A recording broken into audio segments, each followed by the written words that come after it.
For the next few moments, I'm going to talk to you like your brother.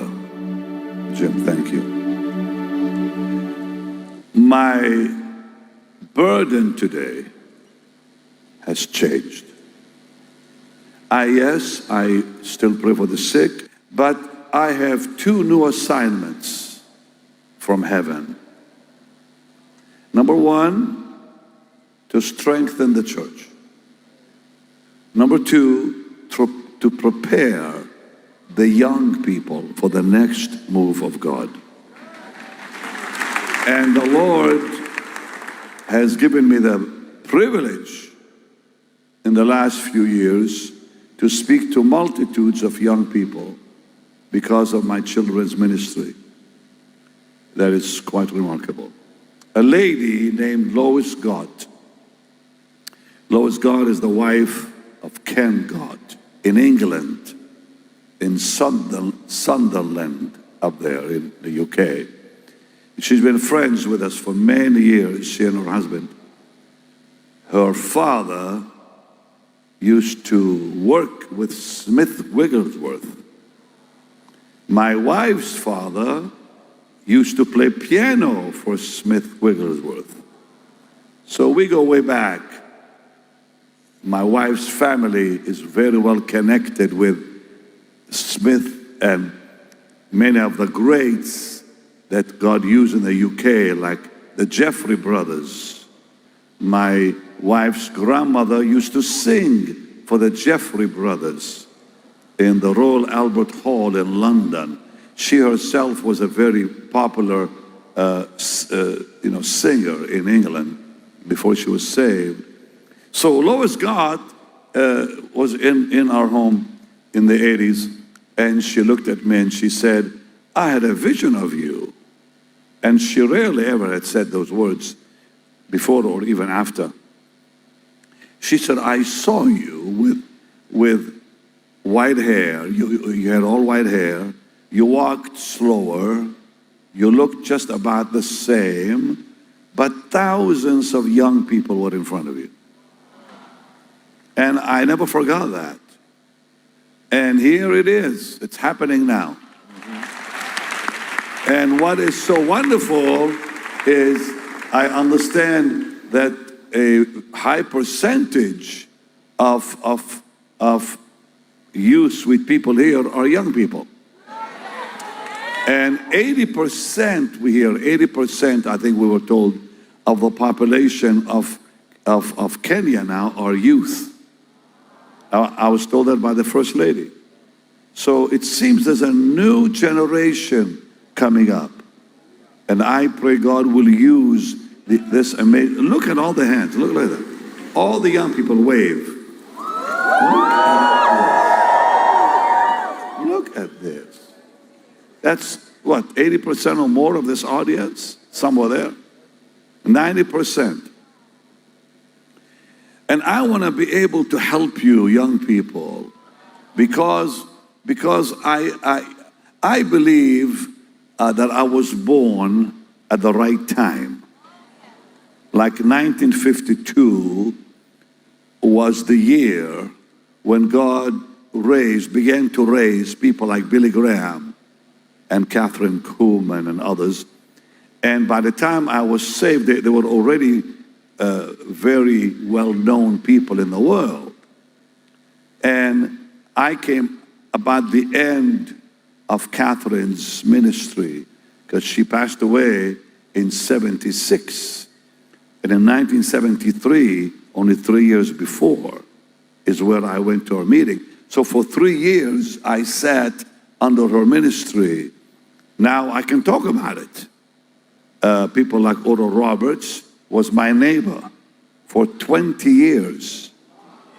I saw him every week for 20 years because we were neighbors. And Rex Humbard used to minister. Many of you maybe don't know the name of Rex Humbard. He was the first man to ever preach the gospel on television in the world. From Akron, Ohio, the Cathedral of Tomorrow was the church in America that was the church, the only church on television on Sunday morning. And he was Elvis Presley's pastor. And he ministered to every president would call on him.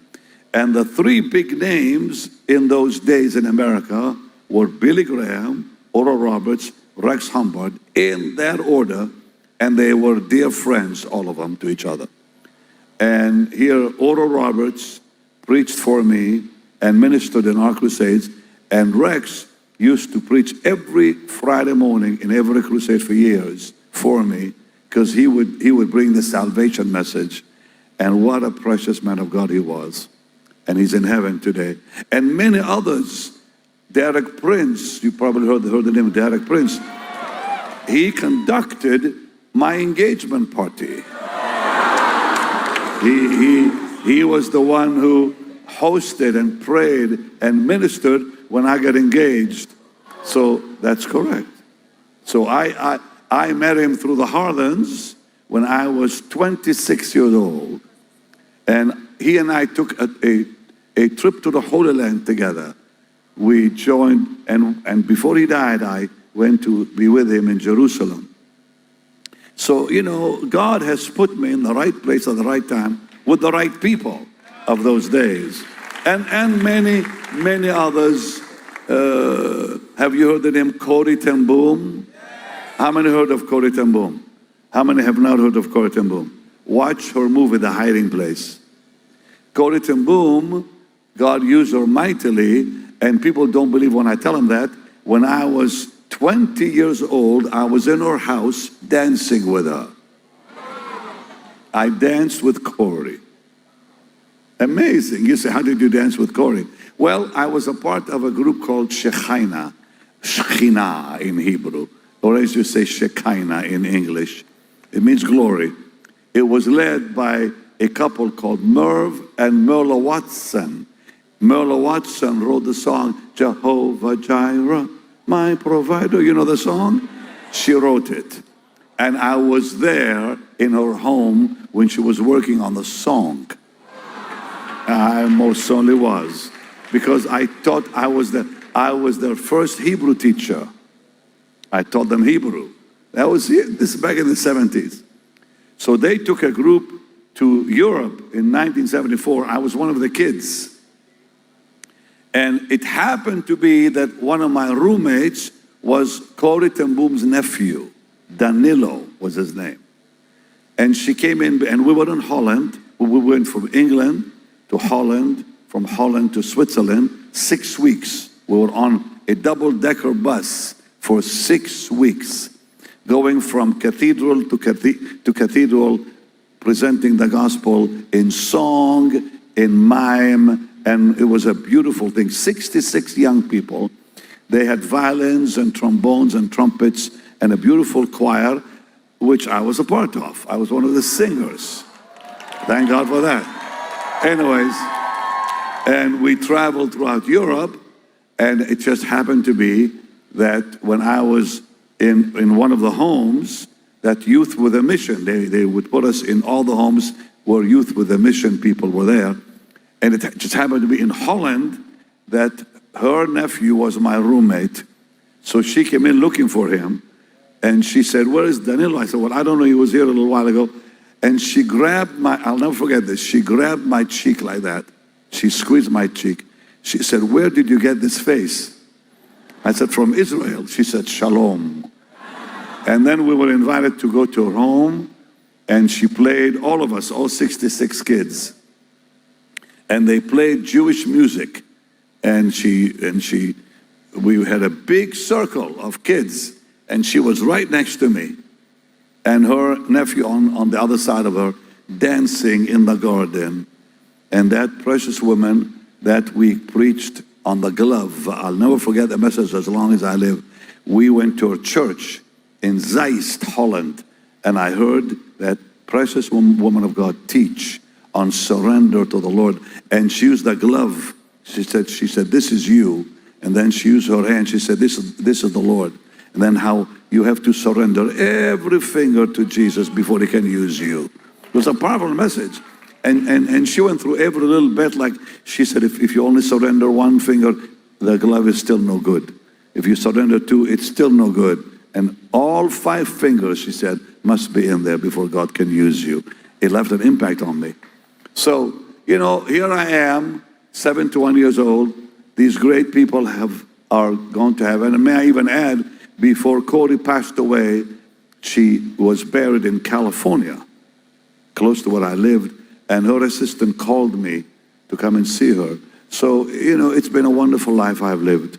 And now I can talk to the young people about the greats of the past. So I used to ask the Lord years ago, in a crusade, I saw this lady under the power of God, and she was just having glory.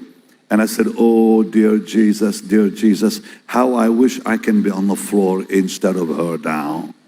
Because she was just beaming with joy, beaming with the glory of God. And I was so amazed looking at her. I said, oh, dear Jesus, I wish I could be on the floor now experiencing what she's experiencing. And he spoke to me just like that. He said, you are my hose. You know, a hose, that you put water on flowers. I said, dear Jesus, I'm your hose. He said, yes. I said, even the hose needs a little water sometimes. And just about, 4 years ago, I looked up, I said, dear Jesus, am I still your hose? He said, now you're my bridge. That's what he said to me. I said, am I still your hose? He said, now you're my bridge. And I'm thinking like, wow, how amazing. I can talk about the great people I saw, because I was there with them, to the new generation, that you would know God will do more with you than he did with them. If you will pay the price. If you're willing to pay the price. And the price is your life. So today, as I minister on the blessed word of God, I want to say one thing. The message that I grew up listening to from these wonderful people, Catherine Kuhlman, even all of them. There was one theme in it, the crucified life. That's what we heard. In one way or another, Lon Cunningham, who began YWAM, was the first man I ever heard preach in 1972. I still remember his message. It was on the crucified life.